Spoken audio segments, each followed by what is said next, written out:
Okay, welcome to our wrap up of Canada Day or Canada Reads Day 4, CBC 2024. I'm Tara of Canada Reads American Style Podcast. We're having a little technical glitch, so hopefully Rebecca will be joining us shortly. But I fortunately have our friend Jolene of Bookworm Adventure Girls here with me today. Welcome, Jolene. And there's Rebecca. Welcome, Jolene. Thank you so much. It's great to be with both of you. And welcome back, Rebecca. Yeah, so I apologize, everybody. There's a little video that is a real mess, and I will delete that one when we're done with this. But this is the legit live stream for, as Tara said, Canada Reads Day 4. So thank you so much for joining us. So as everybody knows, Jolene is Bookworm Adventure Girl, and we are so really happy to have you because this is, I think, our fourth year of kind of chatting together, right? I think so Maybe? too. Yeah. Yeah. We started in So 2020. yeah, so Jolene, you kind of said something that would intrigue me a little bit right before we started, which is that you had a lot to say about this year. So I want to hear some of what your thoughts are on this 2024 debate. Thanks. Yeah, it's been quite the 4 days, and it totally has not gone, other than the first day, has not gone the way I thought it would at all. And not even just from like my predictions and stuff like that. I don't mean it that way. I mean, I feel like the people who voted were the different than the people who debated. So the debates would happen, people would say stuff, and then the votes would show something completely different, including today. And including so I'm just like, what is going on? It just felt like it was all over the place. And yeah, so I don't know that I've ever felt it quite to this extent before.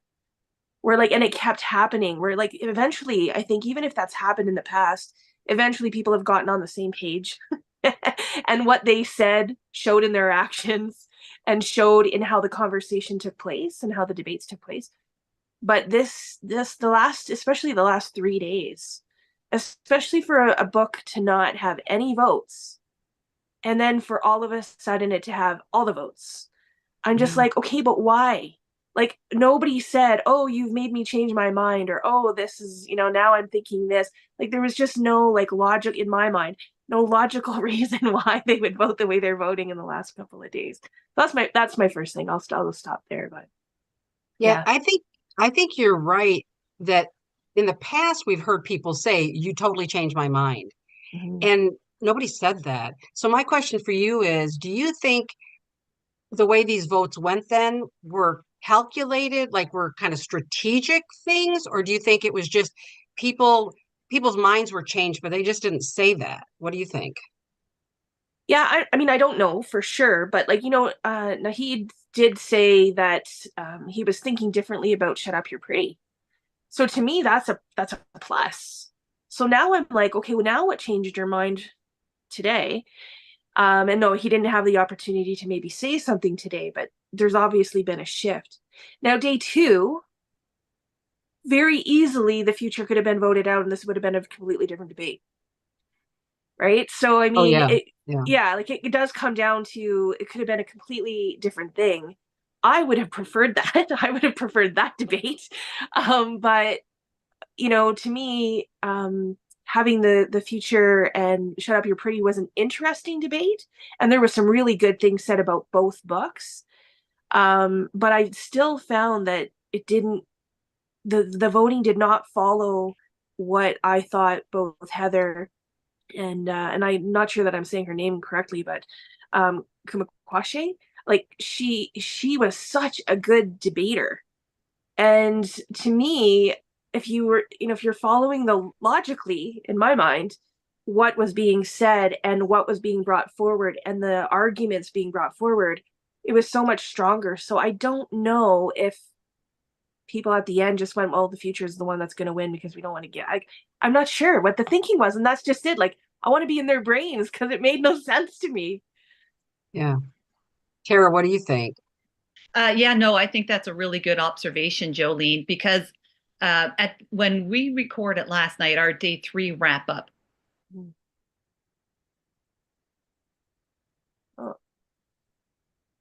Oh, we just lost. has You freeze? this entire Oh. week, right? And even at the beginning, he had critique against Shut Up, You're Pretty, and he would still vote against the future. And he would critique Shut Up, You're Pretty, and then vote against the future. And today it just seemed, and also I thought Dallas would stick with the future as well, because he really seemed to not connect with the future. But yet he switched as well. They shocked me today. Yeah. Really did. Well, I have to say, I made a little side wager with our good friend Anne at the Bookkeeper in Sarnia.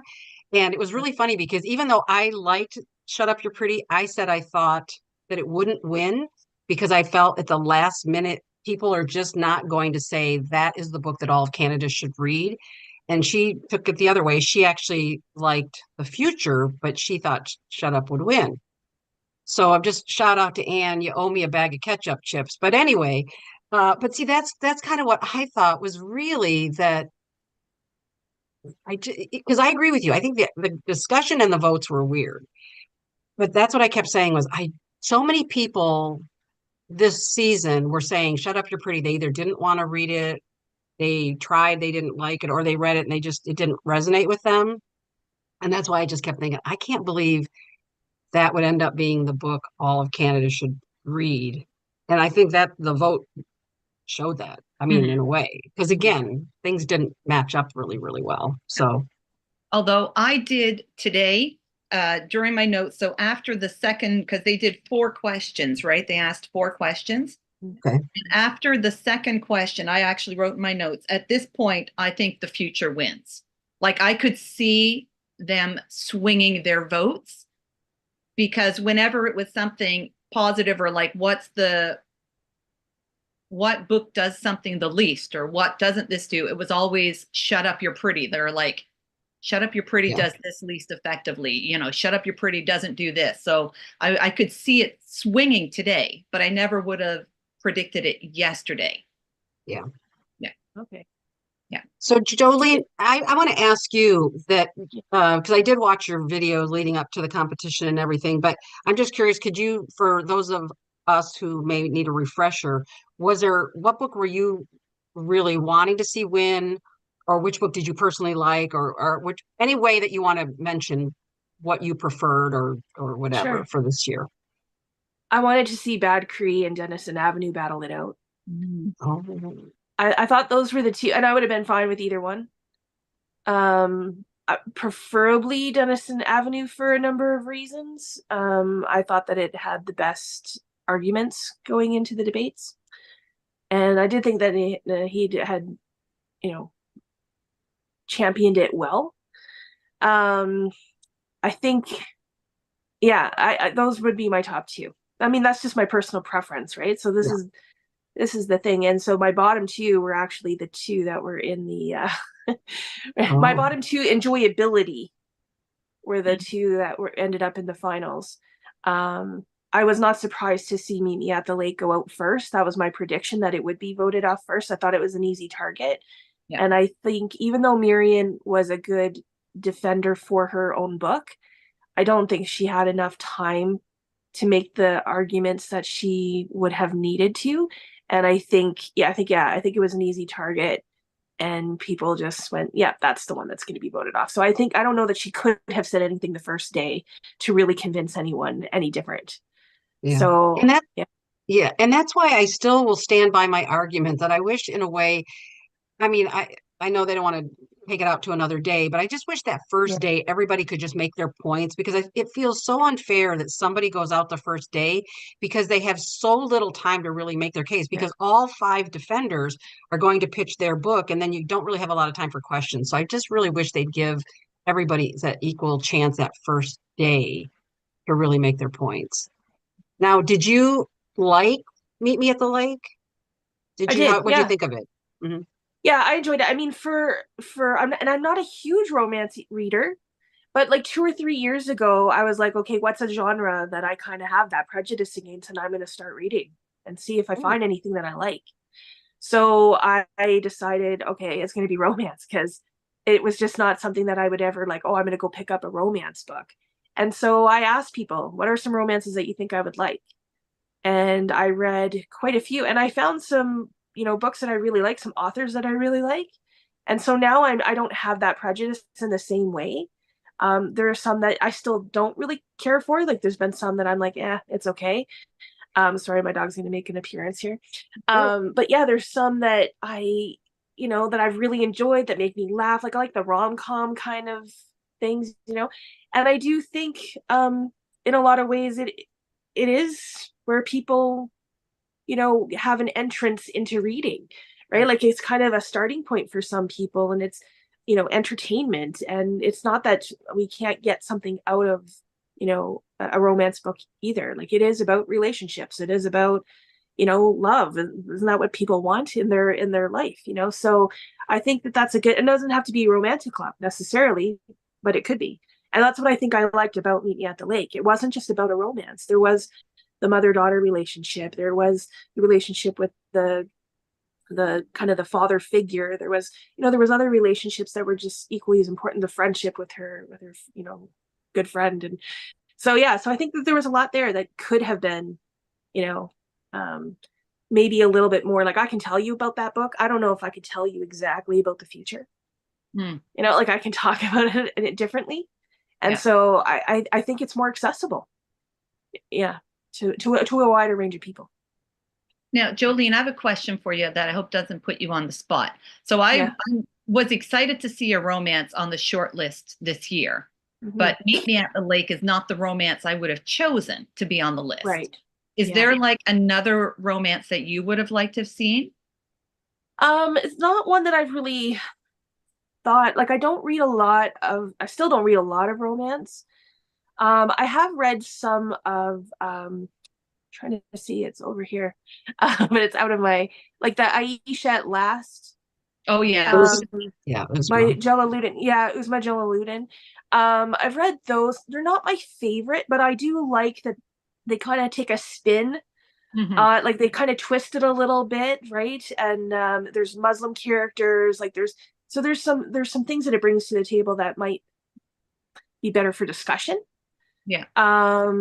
I'm trying to think of what else I've read, like in a Canadian context, because some of the ones that I read are more American and they're more rom-com-y, like they make me laugh and that's, makes me happy. So it's more entertainment purposes. Yeah.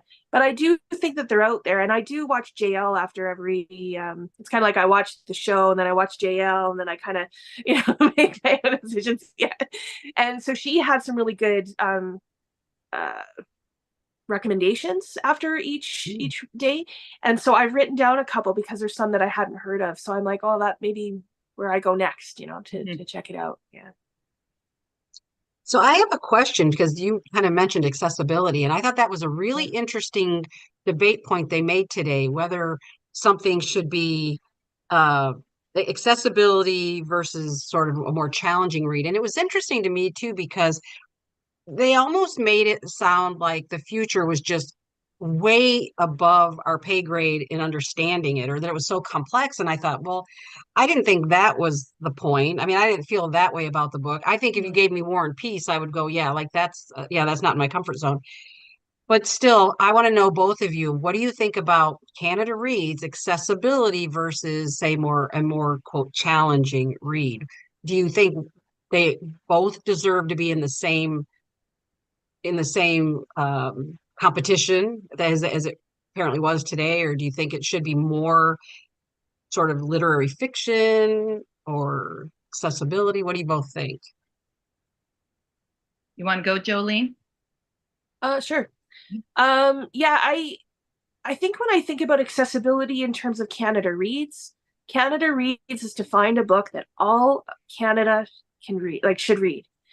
So to me, if there are people out there who are not readers, I think readers are going to read anything anyway, right? Like I don't care. I don't care if it's Meet Me at the Lake or if it's a romance, and I don't care if it's literary fiction and it's, 500 pages. Like I don't care. I'm going to read it because I'm a reader. But if we're talking about all of Canada, I think we have to think about people who are not the readers or who are wanting to get back into reading. And so what are some different ways that we can include them and entice them to pick up a book to read? I'm not sure the future is for everybody, but do I think it's for somebody who's like, I love dystopian movies? So maybe I would check this out, or I'm really interested in, dystopian type stories in a certain way, and maybe they would try a book. And maybe a short story for Shut Up You're Pretty is another way. Like, what, I'm not really into reading a whole novel, but I could read a short story here and there over the next little while. So I think that they were both accessible in different ways. And I think we have to find that every time we have Canada Reads. I think we have to find different ways, because if we keep showing the same kind of book and saying this is the one book, then that's not going to be helpful either. I don't think it should just be literary fiction. I think it's great that we have graphic novels. That's not my thing, but what a wonderful way to get people included and to get people to read who might not have picked up, Ducks last year, or, and now they're kind of like, oh, I could read that.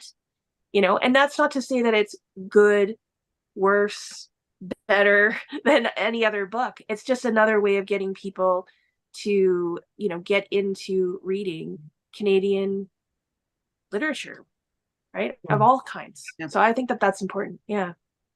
Yeah, that's a really good point, actually, Jolene, because I was thinking, I agreed with Heather's argument, because she was like, we don't need it to be, or it wasn't that, that we shouldn't kind of, I'm going to paraphrase, like dumb down our books just to make them accessible, right? Like like, let's not underestimate the readers. Mm-hmm. But I think you're making a great point in that, because she had also said this is a literary contest, but it's not. I don't agree with that. Right? Like, we're not actually judging these books on literary merit. We're judging them on what books will most people in Canada want to read, and, for the theme, but really just for everyone to read.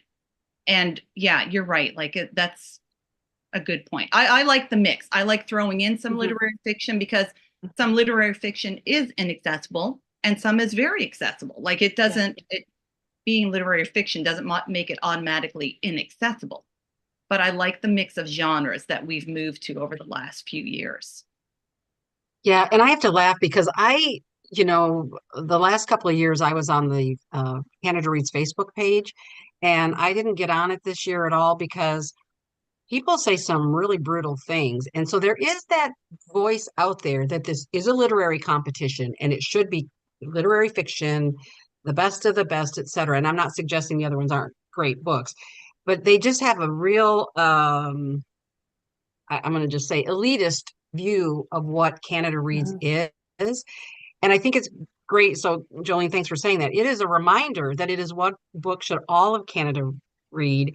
And so I think we have to keep reminding ourselves that that is the point. So in which case, the future should have won over Shut Up You're Pretty in that way, because I think it is more accessible to readers, as a whole country. So, yeah.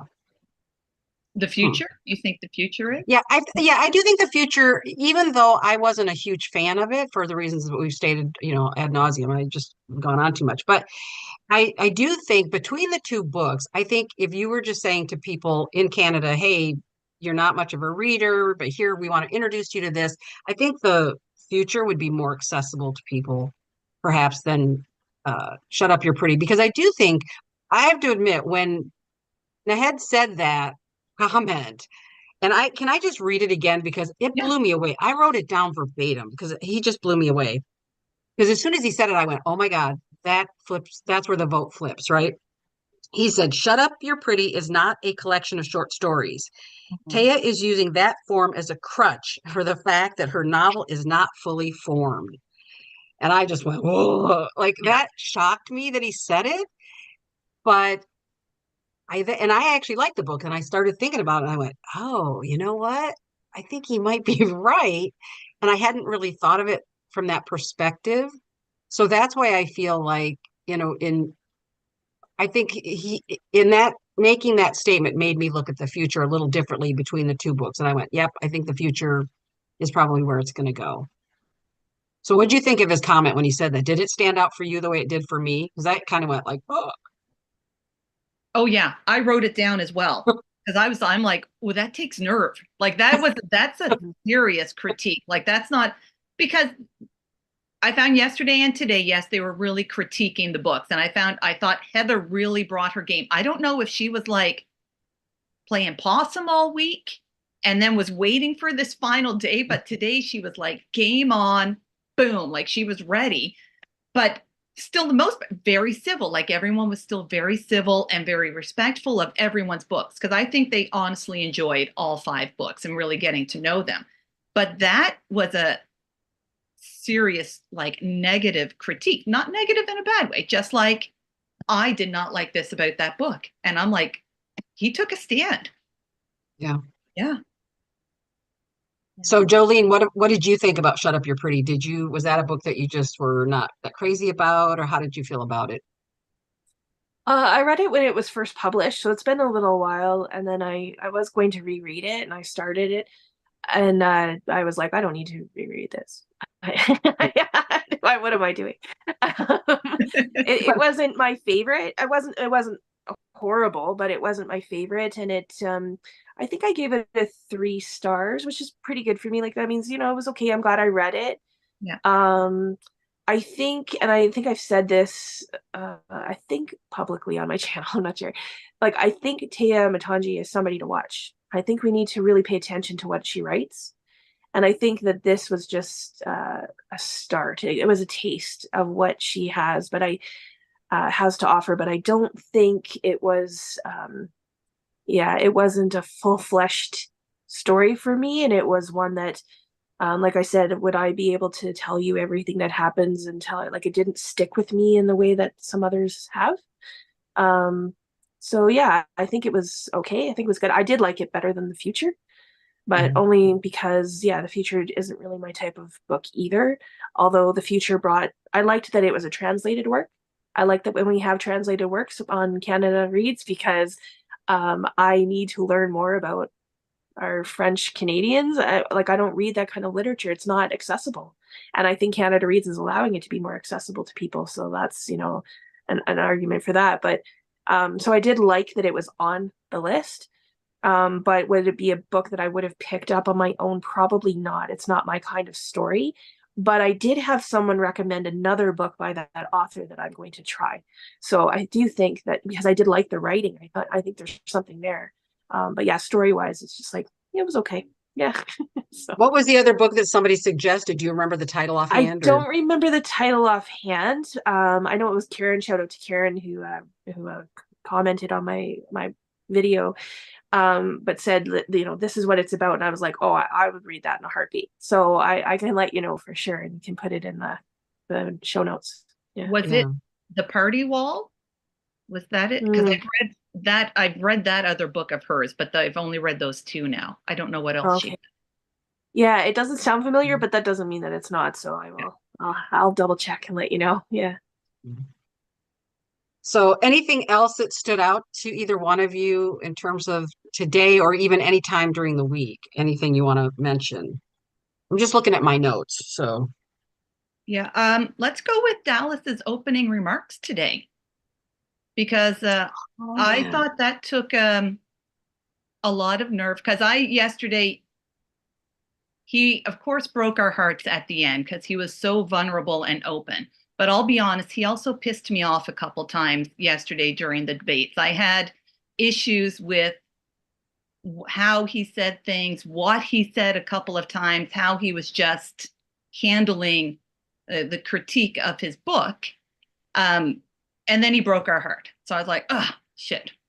So, but I still had issues with what he said. So it was, I think, again, so brave of him to actually start off the show by apologizing to these 3 women about how he decided to kind of handle the critique and his strategy yesterday. That, it was impressive. And I was glad that he did it. Started off that way, actually. Yeah. Go ahead, Jolene. You look like you want to say something. I don't know that I want to say it. Oh, okay. People might think I'm really cold-hearted because this is going to be very controversial what I'm about to say, maybe, but go for it. Sorry, my dog is like hacking up along here. Yeah, Dallas. Now, here's the thing. I don't know Dallas. I think I like Dallas. I think he's got charisma. He's got the sense of humor. Like he has all of that. I wish that he had approached things a little differently. So I like when the debates are about the books. and about the books only. And to me, it kept becoming about Dallas and Dallas having dyslexia. And awesome that he was willing to put that forward and say, look, this is who I am. This is what made this difficult for me. Mm-hmm. But he made it like a woe is me, in my opinion. Like, oh, woe is me. I couldn't, access the book. I didn't actually read them. And I'm like, why don't you make that your superpower? This is why this is important. This is why this, like, for people like me who have dyslexia, this is how I was able to approach this. And this is how I was able to do this. And I have the same right and ability to be at this table as anyone else. Instead, he went, oh, but look at me. I didn't do this as well. And maybe this isn't my thing. And I was like, really? Like, have some balls, buddy, and just show up. Like, so I know that other people might be like, Jolene, you're saying these horrible things. No, like, I'm like, if you're gonna own it and do the best you possibly can. And I'm not saying he did, that he didn't do the best he can, but to me, he could have approached that differently. And it kept coming back to that. Well, because I have dyslexia. No, instead use it for the positive. So that if I'm someone watching that and I have dyslexia, I can be like, well, I can be like this guy. Mm-hmm. I could be on Canada Reads. Reading is open to me because I have the option of audiobooks. Instead, he used that to me as a crutch of this is why it wasn't the same for me. And I'm like, so that really kind of bugged me, in case you can't tell. However, I do like that he shaved his mustache because now he doesn't look like a 70s porn star anymore. So I just, so there's some positive there. But like, I think he had some really good things to bring to the table. I think he connected to his book in a way that no one else did. And he could have brought that. But I think I kept getting, sidetracked by this whole like, oh, but I couldn't read. I'm like, so it kind of bugged me. Okay, I'll stop. Sorry. Yeah. Sorry for First of all- anyone who just like unsubscribed to you because I said that. First of all, I have to say I laughed too hard about the 70s porn reference because I did grow up in the 70s. I was too young for porn, but I'm just saying I hated the 70s for that. I'm not kidding. So thank you for that. And I agree with you. I hated that mustache. Okay. The other thing is thank you for making that comment and having that perspective because I didn't think of it. I was one of those who just went along with the, oh my gosh, he broke my heart and this and that. And you're right. He could have used it as a superpower. I love that. And even when Heather made the comment about her daughter having dyslexia, she even said, I have played, I read to my daughter. She embraces audiobooks. And I think in some ways, and okay, this is going to be my controversial statement only because when I was an athlete, I played team sports and not individual sports. But all I want to say is Dallas was a team player and not an individual player. Because I think if he had been like Mark Tewksbury, who kicked ass and did a phenomenal job of prep for the competition, Dallas almost relied on his excuses in his preparation because he never was fully prepared to argue, in my opinion, like the strengths of his books or how the other books didn't meet his expectations. And it's almost like he did kind of just give up even before he walked through the door. And the reason I say that is because we listened to the interview he did with Allie, right, prior to the competition, and when he didn't really say much, and we were all sitting there going like, "Ooh, is this like a strategy where he's keeping it all under wraps?" Turned out it wasn't.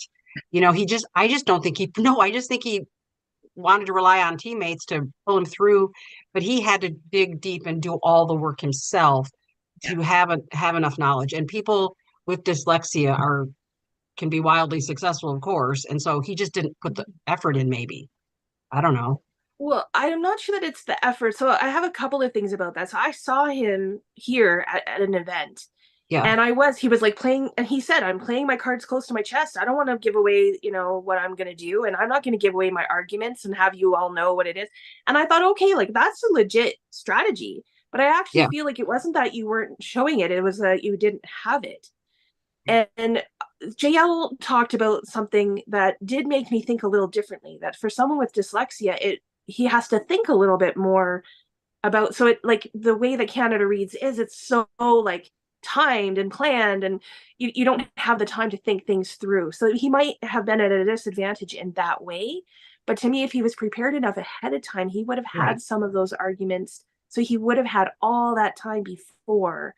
And maybe I'm missing something that I don't know. But yeah, I would have just liked to have seen him just kind of really embrace it. I think he learned a lot about himself in this. Yeah. But again, I'm not watching it to see how the defenders learn about themselves. I'm watching it to see how they champion a book. So, kudos to him, because I do think he learned something, and I think he's a better person because of it. But Yeah. I think, to me, it's about the books. So, yeah. There was one point today when he tried a Legend of Zelda reference, a video game reference, and he looked at Heather, and she was just like, no, it's shut down. And he's like, oh, yeah, not the time. And I'm like, no, not the time, Dallas. Yeah. And I didn't even know I don't know the video game, so that reference was completely off. I just didn't get it, so I went like, I don't know what Zelda is, but anyway, so yeah, so he missed me altogether. But yeah, he and I get it. He's a visual person. I understand that, and that's why he references those things. But I hope that in the future, somebody else who maybe has dyslexia comes on and shows us another take on it, right? So, because I do agree, Jolene, that was a really powerful statement, which is it could have been a superpower, and it could have been a way for younger people, especially, to see the competition and understand that they can participate in something like this, right? That it's open to them. So, I think so. yeah. Yeah. All right. Anything else? Anybody have any notes or anything else they want to mention? Looking super quick. Oh, I liked the family comments. I'll throw that in when they had the family members saying something to each of them. I liked, I'm sorry, bringing up Dallas again. His wife, I think, because who probably knows him better than anyone, actually said, like, be kind to yourself, because you could tell he was beating himself up over what's happened. But and then there was another point when it was like an emotional moment, but I can't remember what it was. And they didn't show him. I think he was having like a moment, but they went around the table and they showed all the other defenders, and they didn't show Dallas. So, but I can't remember if it was during that family moment. I totally can't remember. I apologize for that. But they didn't show him. And so I'm like, oh my God, is he having like a real, like, were they even like, yeah, no, we can't. We got to give him his space at this point. But I can't remember what it was. Yeah, because his wife made that comment, and then somebody slid the box of Kleenex toward him or something, and then he did that. And then I noticed he kept that Kleenex in his hand kind of later in on, he still had it. So I thought that was kind of interesting. But one of the things I was thinking about this, because one of the comments was about community, and I just want to throw this out because I just wanted to say this for myself. They were talking about shut up, you're pretty, and community and the whole thing, and because clearly, the future was all about community. They were building community. They had it or built in. And I think Kuda Kwashe was trying to argue that there was community in Shut Up, You're Pretty. And you know what I think would have been almost better is if she would have said there really wasn't a lot of community. That's why Loli was who she was, and she was floundering, and she was like, to me, there was almost too much. Kuda Kwashe was trying to make the point too much that Loli was this sort of self-contained, strong person, but never really admitting to any of the flaws or the not flaws, but the vulnerabilities that Loli had, right? So I always felt like she was trying to make this case for her in a different way than the rest of the table saw her. So that was just the point I wanted to make is I would have just said, you're right. She had no community, and that was part of the problem. And that's why she was floundering and needing to find a better way, or a different way to live her life. But I just had to make that point because when I thought about it, I was like, man, I felt like that was a missed opportunity. So yeah. I think Kuda Kwashe really wanted the book to be everything, because the same with the setting. When they discussed the setting yesterday, they were like, and this book doesn't really have a setting. And, like Naheed was like, it could be set anywhere. And she was like, no, like she kept insisting it did. And it really doesn't. Like I think Naheed was right. It really could be set anywhere similar and still be the same book. But she kept insisting it had a setting, insisting about this sense of community. And a book doesn't have to be everything. Every book does not have to have everything in it. And it still could be, you're right. If she had just said it's about a lack of community, and that's an argument for it right there itself. For why it should be one to carry you forward, because she has a lack of community. And she keeps going. Yeah. Maybe that's a question for Allie when you interview Allie this time, to ask about the questions that they ask. Yeah. When they ask the questions like, what about community? What about this thing? Are they asking because from watching it makes it sound like if your book doesn't have these things, then it is not quality Canada Reads material. Like you have to, where are those questions coming from? How are we actually critiquing the books, and who decides that? Where are those questions coming from? So, and I know every year the questions are similar. They're going to talk about themes, they're going to talk about, right? Obviously, right? But what is it? What is the criteria? Is there a set criteria that they're looking for? So yeah, if somebody says, talk about community, and your book doesn't have it, it looks like a disadvantage unless you're able to flip it to say it doesn't have that, and this is why. Right. And a lot of times I found even Heather, I know, to me, she wasn't the best defender, because she never said the why. She would just, even in her rebuttals, I love that she said, no, this is not just literary, or no, she said it was literary. What was I forget. She said something about, oh, I don't think, yes, that's what it was. Because the one critique, which again comes up every year, it was your book isn't, doesn't have Canadian connections and all of this. And she just said, well, I don't think it needs to. And then kept going. And I thought, if you had said why, that would have been such a stronger argument, instead of just, well, I don't think it needs to. I mean, so she wasn't trying to fit into a mold. But I think when they ask a question, people try to fit their book into that. And then if they don't, it looks like their book's not good enough. Yeah. Right. So, and I don't think that that's necessarily the case. So, so I don't know where that criteria is coming from, or where, I don't know. Does that make sense? Kind of Yeah. No, it definitely does.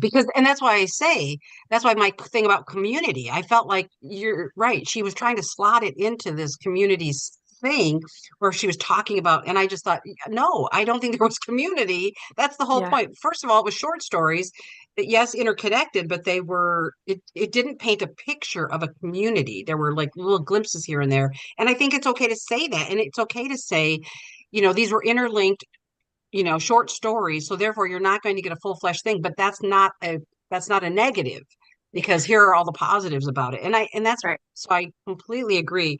And we will ask that question tomorrow. So we will ask Allie that. Yeah. Let's see. Anything else? Tara, anything else because Tara took copious notes today, which I was so impressed, because I can't watch, listen, and write at the same time. Well, I was so excited to be watching it live, because I've been working all week, Jolene. So I've been watching or listening to it in between, later in the day, listening to it in between stops and stuff for work and stuff. So I was so excited today to actually be sitting down with my tea and my notebook. I played hooky. Nice. There's no way my manager's watching this, so I'm safe. But okay, good. Yeah.